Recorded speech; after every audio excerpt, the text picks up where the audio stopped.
ताजिर transporters और poultry association मुत्तहिद 19 जुलाई को मुल्क गिर पहिया जाम हड़ताल का ऐलान। पूरे पाकिस्तान में सप्लाई बंद। ट्रांसपोर्ट एसोसिएशन ने हड़ताल की कॉल दे दी।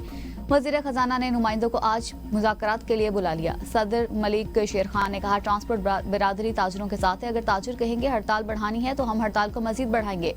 वजीर खजाना कराची आकर भी हमसे मुलाकात नहीं कर रहे। सरहद chamber of commerce and industry ने 19 जुलाई हड़ताल की हिमायत का ऐलान कर दिया। सदर फजल मुकीम खान ने कहा, हड़ताल पुरअमन लेकिन बामकसद होगी। पाकिस्तान पोल्ट्री एसोसिएशन भी 19 जुलाई की मुल्क गिर हड़ताल में शामिल होगी।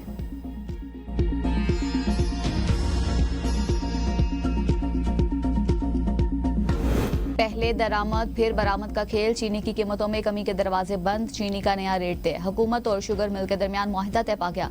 आवाम को रिलीफ की जगह महंगाई का तोहफा मिलेगा। चीनी का एक्स मिल रेट 165 रुपए मुकर्रर। शुगर मिल्स मालिकान हर माह एक्स मिल रेट में 2 रुपए इजाफा कर सकेंगे। सारिफ को नए एक्स मिल रेट का फायदा स्टॉक खत्म होने के बाद होगा। 6 माह में एक्स मिल कीमत में 40 रुपए इजाफा कर दिया गया। दिसंबर 2024 में चीनी की एक्स मिल कीमत 115 से बढ़ाकर 125 रुपए फी किलो मुकर्रर की गई थी। वजारत ग़िज़ाई तहफ़्फ़ुज़ के मुताबिक सूबाई हुकूमतें सस्ती चीनी की दस्तयाबी यकीनी बनाएंगी। हुकूमत ने 7,90,000 टन चीनी बरामद करने की इजाजत दी थी।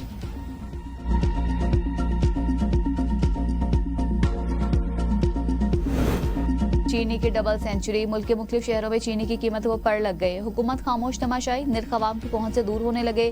कहीं चीनी 190 रुपए फी किलो तो कहीं 200 रुपए फी किलो तक जा पहुंची। प्राइस कंट्रोल कमेटी गायब। मुनाफाखोर सरगर्म। चीनी बहरान ने आवाम को चकरा दिया। शहरियों का ज़िले इंतजामिया से फौरी निर्खनामे जारी करने का मुतालिबा। कहा, प्राइस कंट्रोल कमेटी मुतहरिक की जाए ताकि मसनूई महंगाई को रोका जा सके। दरामद बरामद के चक्कर में आवाम को अरबों का चूना लग गया। हुकूमत ने चीनी दरामद में शुगर माफिया को टैक्स में भी रिलीफ दे दिया।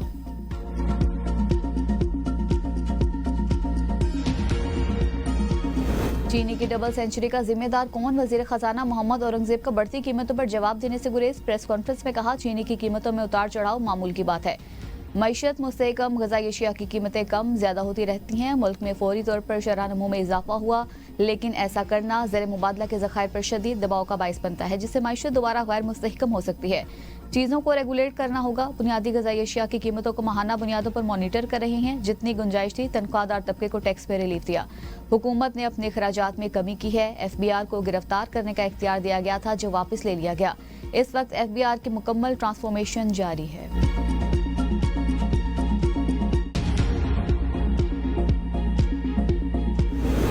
मुनाफाखोरों को खुला छोड़ेंगे तो कीमतें आवाम की पहुंच से बाहर हो जाएंगी। पंजाब में मुनाफाखोर अब पैरा की नजर से नहीं बच सकेंगे। वज़ीर आला पंजाब मरियम नवाज का तकरीब से खिताब। कहा, मेरी और आवाम की नजर पैरा पर होगी और पैरा की नजर महंगाई, ज़ख़ीरांदोज़ी और तजावुज़ात पर होगी।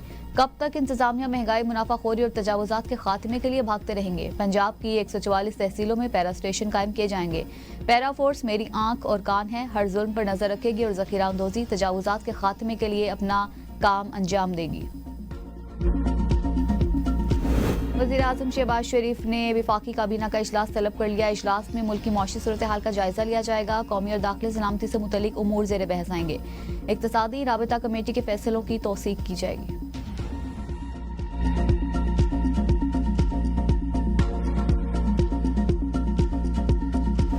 वफाकी वज़ीर दाखिला मोहसिन नकवी की तेहरान में ईरानी सदर मसूद पेज़ेश्कियान से मुलाकात। पाकिस्तानी वफ़द से गुफ्तगू में ईरानी सदर ने कहा, सेहूनी हुकूमत मुसलमानों के सफ़ों को कमज़ोर और तकसीम करने की कोशिश कर रही है। उन्होंने कहा कि इस्लामी दुनिया को सेहूनी हुकूमत का मुकाबला आपस में इत्तेहाद और एकजहती से करना चाहिए। ईरानी सदर ने 12 रोज़ा जंग में ईरान की हिमायत करने पर पाकिस्तानी हुकूमत का शुक्रिया अदा किया।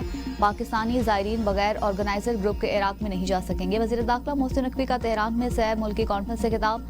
कहा, इन ग्रुप्स को पाबंद किया जाएगा कि जो भी लोग इनके साथ जाएंगे, इन सबको वापस लाना लाजमी होगा। कोई फर्द इनफरादी तौर पर नहीं जा सकेगा, सिवाय उनके जिन्हें सिफारत खाना खुद खुसूसी वीजा जारी करेगा। लोग वहां जाकर गैर कानूनी तौर पर काम शुरू कर देते हैं, हमें यह सिलसिला बंद करना होगा। पाकिस्तान ईरान के दिफा के हक की हिमायत करता है। पाकिस्तान ने ईरान पर इसराइली हमले की खुलकर मजम्मत की, हर फोरम पर ईरान की हिमायत की। वज़ीर आज़म शहबाज शरीफ ने मुतहरिक सफारती किरदार अदा किया। सह मुल्की कॉन्फ्रेंस में ईरान और इराक जाने वाले ज़ायरीन की सहूलत के लिए हर मुमकिन इकदाम पर इत्तेफाक किया गया। कॉन्फ्रेंस में फैसला किया गया कि ज़ायरीन की सहूलत के लिए पाकिस्तान, ईरान और इराक का मुश्तरका वर्किंग ग्रुप तश्कील दिया जाएगा।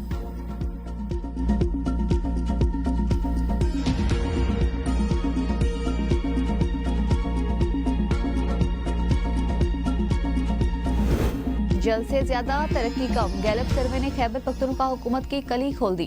खैबर पख्तूनख्वा के 38% आवाम वजीर आला अली अमीन गंडापुर की कारकर्दगी से मुतमईन, 50% वजीर आला पंजाब मरियम नवाज की कारकर्दगी के मुतरफ। गैलप सर्वे के मुताबिक 60% लोगों ने कहा कि खैबर पख्तूनख्वा हुकूमत जलसों और मुजाहिरों में वक्त जाया कर रही है।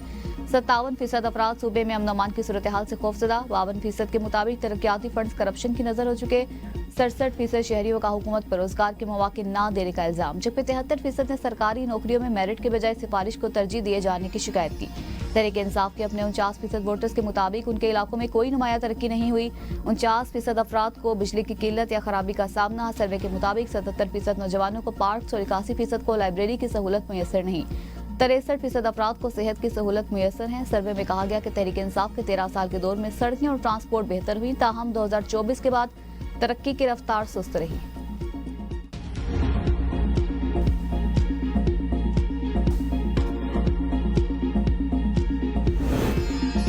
पीटीआई में अंदरूनी इख्तिलाफात। चेयरमैन पीटीआई बैरिस्टर गौहर का आलिया हमजा और शेख वकास अकरम से राबता। बैरिस्टर गौहर ने रहनुमाओं को इख्तिलाफी बयान देने से रोक दिया।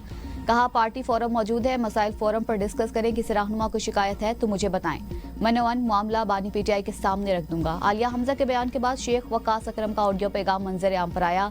मुबैना ऑडियो में शेख वकास अकरम आलिया हमजा के रवैये पर नाराजगी का इजहार कर रहे हैं। शेख वकास अकरम ने ऑडियो पैगाम में कहा, आपने मेरा मैसेज सियाको सबाक से हटकर मीडिया के साथ शेयर किया, ये नाकाबिले बर्दाश्त है। आप किस किस्म की खातून हैं?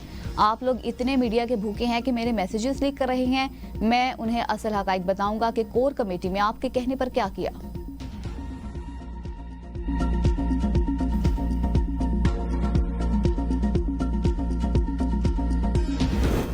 पीटीआई से इख्तिलाफात खत्म नहीं कर रहे, चाहते हैं ताल्लुकात में मयाना रवि रखी जाए। सरबरा जेयूआई मौलाना फजल रहमान की चारसद्दा में मीडिया से गुफ्तगू।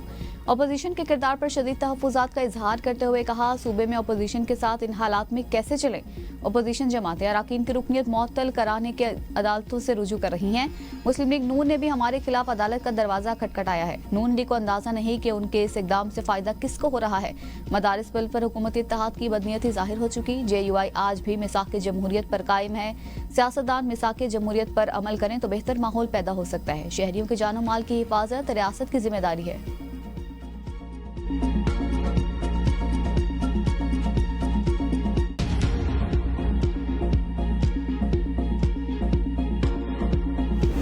12 पीटीआई ने 5 अगस्त कहा, गंडापुर ने 90 दिन तजाद वाजे है। वजीर दिफा ख्वाजा आसिफ की एबीएन न्यूज से गुफ्तगू। कहते हैं 90 दिन पाकिस्तान में वैसे ही बदनाम हो चुके हैं। अगर गंडापुर बानी पीटीआई से हटकर ऐलान कर रही हैं तो खुद जाने।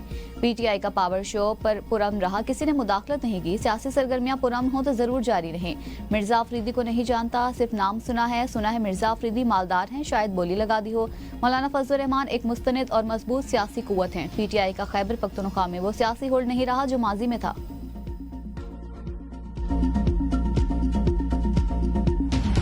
90 दिन की बात आईनी बुनियाद पर हो रही है। 5 अगस्त का हवाला जज्बाती था। अली अमीन गंडापुर की दानिशवाराना राय को पार्टी फैसले से ना जोड़ा जाए।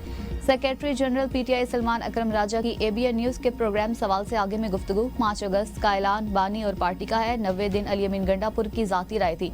ये किसी एक दिन या जगह की नहीं, पूरे मुल्क में अवामी बेदारी की तहरीक है। बानी ने कहा है, कौम आइन की बहाली और अदलिया की आजादी के लिए मुतहरिक हो। अलीमा खान का पैगाम ही असल पार्टी बयानिया है। आलिया हमजा की ट्वीट गैर जरूरी थी। नाराजगी का कोई सवाल ही पैदा नहीं होता।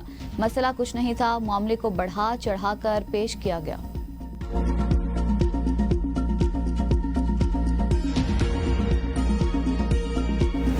जिस तहरीक का नाम ही आर या पार है तो कौन ऐसे लोगों को वक्त देगा। वजीर आजम के मुशीर राना सनाउल्लाह का तंज, कहते हैं इन लोगों को पार करने से पहले ही आर कर दिया जाएगा। इन लोगों की बस कोशिश है कि लोगों को इसी तरफ लगा कर रखें। बयानबाजी जुबानी जमा खर्च तक रहेगी, इन लोगों से कुछ नहीं होगा। नई शनाख्त के साथ नया आगाज। फ्रंटियर कांस्टेबलरी अब फेडरल कांस्टेबलरी होगी। सदर मुमलिकत ने फ्रंटियर कांस्टेबलरी रीऑर्गेनाइजेशन ऑर्डिनेंस 2025 जारी कर दिया। फेडरल कांस्टेबलरी को आजाद जम्मू कश्मीर गिलगित बल्तिस्तान में भी काम करने का इख्तियार हासिल होगा। वजीर मुमलिकत तलाल चौधरी की कमांडेंट FC रियाज नजीर के हमरा प्रेस कॉन्फ्रेंस करते हुए उन्होंने कहा कि फ्रंटियर कांस्टेबलरी अब फेडरल कांस्टेबलरी होगी। एफसी में अब पूरे पाकिस्तान से लोग भर्ती किए जाएंगे। एफसी के हवाले से ऑर्डिनेंस जारी कर दिया गया। 18वीं तरमीम आईनी स्ट्रक्चर देखते हुए एफसी का नाम बदला गया। कमांडेंट एफसी रियाज नजीर का कहना है कि एफसी के 41 विंग्स होंगे। एफसी को 6 डिवीजन में तकसीम किया जा रहा है।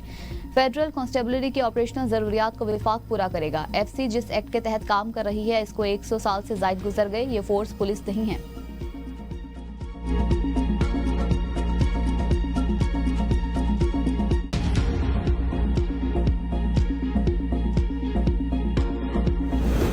मार्गिल एवेन्यू मॉन्यूमेंट की तामीर तनाज़े का शिकार, सोशल मीडिया पर कड़ी तनकीद। सारिफीन ने सवाल उठाया, ये आइडिया किसका था?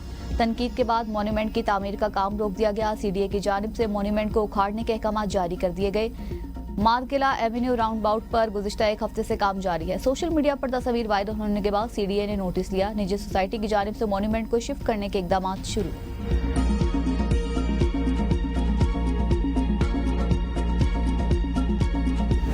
हुमैरा असगर की मौत हादसा या साजिश, पोस्टमार्टम और फोरेंसिक सैंपल्स की जांच। तफ्तीशी जराये के मुताबिक मजमूई तौर पर 9 सैंपल्स जामिया कराची की फोरेंसिक लेबोरेटरी पहुंचाए गए, जिनमें हुमैरा असगर के भाई का ब्लड सैंपल भी शामिल है, जिससे डीएनए की तस्दीक की जाएगी ताकि किसी मुमकिन ताल्लुक या तजाद का जायजा लिया जा सके।